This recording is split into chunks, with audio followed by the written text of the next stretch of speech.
Dans chaque collège, l'absentéisme des professeurs est toujours un sujet de discussion pour les parents d'élèves. Ma fille, effectivement, elle est au collège, en classe de 4e, et ça arrive fréquemment qu'il y ait des professeurs absents, et malheureusement, non, ils ne sont pas toujours remplacés. Régulièrement, toutes les semaines, d'absence d'une heure ou de créneaux, un ou deux créneaux. Des débats, des tensions parfois, et notamment autour de la gestion des absences de courte durée.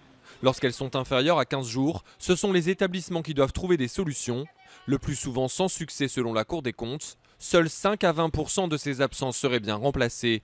Des heures de cours en moins qui peuvent s'accumuler dans certaines classes.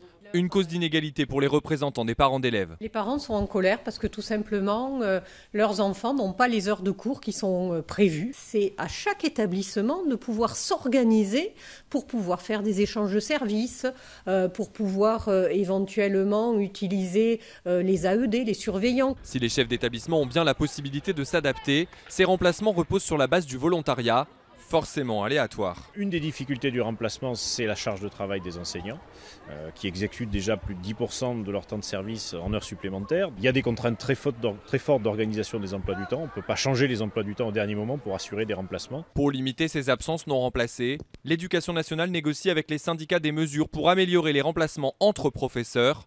Elles pourraient entrer en vigueur à la rentrée 2017.